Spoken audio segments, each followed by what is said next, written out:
Antes de começar a minha história, eu quero te perguntar uma coisa. Você já foi acusado injustamente por alguém que você ama? Já sentiu a dor de ser tratado como culpado dentro da própria família? Pois foi exatamente isso que aconteceu comigo. Meu nome é Marlene Guedes da Silva. E a acusação que sofri mudou completamente a minha vida. Então, antes de eu te contar tudo, se inscreve aqui no canal, ativa o sino e deixa o seu like. Assim você acompanha todas as histórias que eu vou compartilhar com você.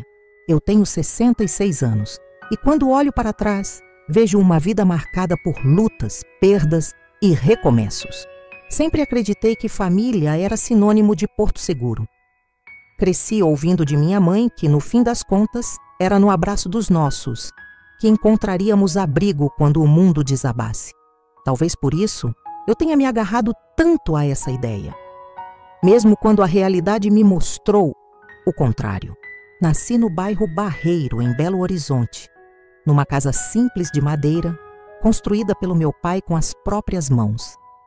As paredes tinham cheiro de madeira úmida e o telhado rangia nas noites de chuva.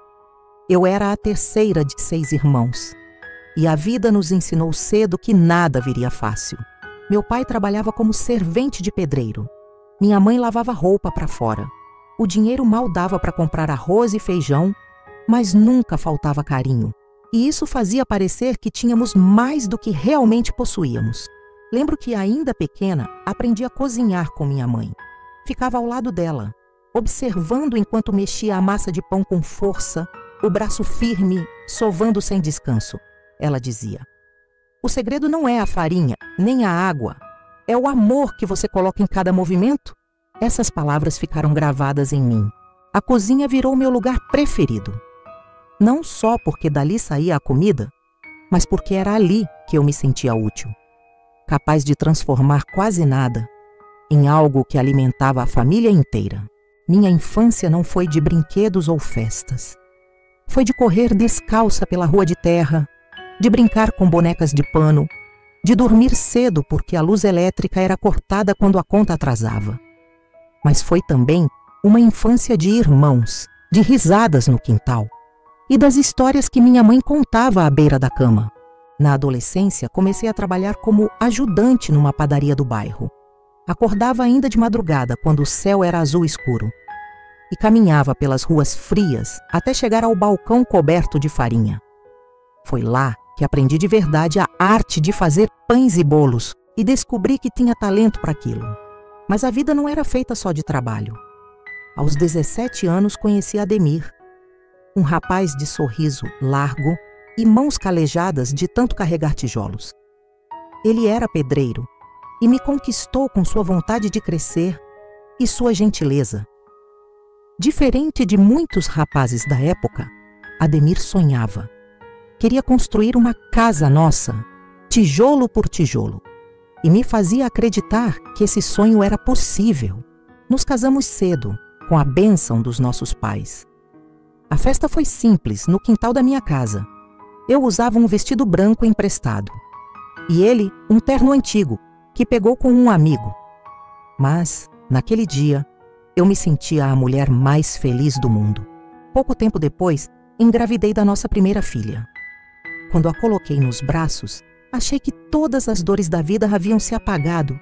Era como se o mundo inteiro tivesse sentido. Como se cada lágrima do passado tivesse me preparado para aquele momento. Mas a felicidade durou pouco. Com apenas 2 anos, nossa menina adoeceu de pneumonia. Lembro do desespero das noites em claro, do barulho da tosse cortando o silêncio, da minha súplica para que Deus a deixasse comigo, mas não adiantou. Perdê-la foi como ter o coração arrancado do peito. Eu e Ademir quase nos afundamos na dor, mas nos agarramos um ao outro para não enlouquecer. O tempo passou, mas a cicatriz permaneceu.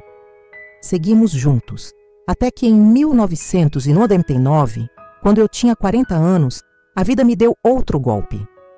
Ademir morreu em um acidente na obra em que trabalhava. Um andaime cedeu, e junto com ele foi embora o homem que me sustentava e me dava forças para continuar. De repente me vi sozinha. Não tinha filhos, não tinha casa própria. E as dívidas se acumulavam como sombra que não se desfazia. Foram dias de desespero. Eu me sentia perdida, como se tivesse sido arrancada de um barco em alto mar, jogada sem colete em águas profundas. Foi nesse abismo que a mão do meu irmão mais velho, Valdemar, me puxou. Ele sempre foi o mais protetor da família, quase como um segundo pai para nós. Na época, ele morava no bairro São Gabriel, numa casa grande construída com muito esforço. Casado com Neide, tinha 3 filhos. Roberta, a mais velha, com 12 anos, Rafael, de 10, e o caçula, Henrique, com apenas 7.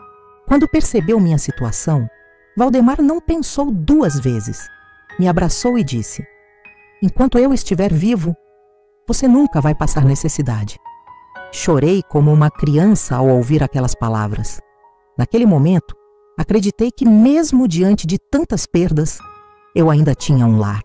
Passei a viver com eles e logo me envolvi na rotina da casa. Valdemar trabalhava como motorista de caminhão e passava dias viajando. Neide, ocupada com as tarefas, parecia, no início, aceitar minha presença. E eu, na tentativa de não ser peso, me dedicava aos sobrinhos como se fossem meus. Levava Roberta para a escola, ajudava Rafael com matemática, consolava Henrique nas noites de pesadelo. Eles passaram a me chamar de segunda mãe, e isso enchia meu coração de um amor que eu pensei nunca mais sentir depois da morte da minha filha. Mas, apesar de todo o carinho que recebia das crianças, eu percebia algo nos olhos de Neide. Um incômodo silencioso que se transformava em palavras duras sempre que Valdemar não estava em casa. Ela dizia que eu era intrometida, que queria mandar nas crianças, que só estava ali porque tinha pena de mim. Eu engolia em silêncio. Não queria perder meu lugar. Não queria abandonar aqueles meninos que me davam sentido. Naquele momento, eu não fazia ideia de que todo aquele amor seria colocado à prova, da maneira mais cruel possível. Foi em março de 2007 que tudo explodiu. Eu estava no quintal, debruçada sobre o tanque, esfregando roupas. A espuma subia pelas minhas mãos. Quando ouvi gritos vindos da sala, o coração disparou. Corri apressada e encontrei Neide em pé, rosto vermelho, apontando o dedo para as crianças. Ela berrava que o dinheiro que havia guardado na gaveta do quarto tinha sumido. Eram R$ 800, fruto da venda de um eletrodoméstico. Roberta chorava, dizendo que não tinha tocado em nada. Rafael, nervoso, repetia que não sabia do que ela estava falando. Henrique, pequeno demais para entender, tremia de medo. E então, Neide se virou para mim. Seus olhos ardiam de raiva, e a voz saiu como uma sentença. "Foi você, Marlene. Só podia ter sido você. Sempre metida, sempre querendo tomar conta de tudo. Agora resolveu roubar o que é meu. Ladra." As palavras ecoaram na sala como um trovão. Senti as pernas bambearem, como se o chão tivesse desaparecido. Tentei me defender. Disse que nunca havia entrado no quarto dela, que não sabia de dinheiro nenhum. Mas quanto mais eu falava, mais ela gritava. O pior foi quando olhou para os meninos e disse: "Vejam só, a tia que vocês tanto defendem não passa de uma ladra." Henrique chorou ainda mais. Roberta gritou que não acreditava. Rafael me encarava confuso, buscando nos meus olhos uma resposta. Meu coração se partiu em 1000 pedaços. Eu, que havia cuidado deles em cada febre, em cada queda, em cada dever de casa, agora era vista como uma criminosa dentro do próprio lar. Quando Valdemar voltou da viagem, corri para ele, contei tudo. Chorei, implorei para que acreditasse em mim. Ele me abraçou, disse que não acreditava, mas Neide fez um escândalo tão grande que parecia ensaiado. Chorou, ameaçou sair de casa com as crianças. Disse que não aguentava mais viver sob o mesmo teto que eu. Valdemar, acuado, olhou para mim com os olhos marejados e murmurou: "É melhor você sair por uns tempos, irmã, até a poeira baixar." Essas palavras foram a facada final. Meu porto seguro. Agora me expulsava para manter o casamento. Arrumei minha mala com as mãos trêmulas. Cada peça de roupa parecia pesar toneladas. Enquanto descia as escadas, Roberta me abraçou em lágrimas, pedindo que eu não fosse. Rafael gritava que não fazia sentido. Henrique, soluçando, me chamava de segunda mãe. Eu não conseguia responder, apenas acariciei seus rostos e saí. O caminho até a pensão na Lagoinha foi o mais longo da minha vida. Eu levava apenas uma mala, mas carregava um coração destroçado. O quarto era minúsculo, com paredes descascadas e cheiro de mofo. O banheiro era coletivo, mas pela primeira vez em anos, havia silêncio. Um silêncio pesado que me fazia chorar todas as noites, mas que também era a prova de que eu ainda podia recomeçar. Foi ali que conheci Dona Elvira, uma senhora viúva que vendia bolos e pães caseiros para sobreviver. Ela me ofereceu trabalho e eu aceitei. Acordávamos antes do sol nascer. Sovávamos massa, untávamos formas, carregávamos bandejas. As mãos doíam, o corpo cansava, mas a alma encontrava alívio no trabalho honesto. Descobri que tinha talento para a confeitaria. Os clientes elogiavam meus bolos, meus pães recheados, minhas cucas. Pouco a pouco, conquistei freguesia própria. Em menos de 2 anos, consegui alugar uma casinha simples, mas só minha. Pintei as paredes, comprei móveis usados e coloquei uma placa na porta. Delícias da Marlene. A acusação que me expulsou da família me jogou no abismo. Mas foi nesse abismo que eu aprendi a voar. 2 anos se passaram.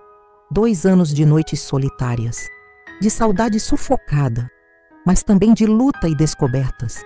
Até que um dia o telefone tocou. Do outro lado, a voz de Valdemar embargada.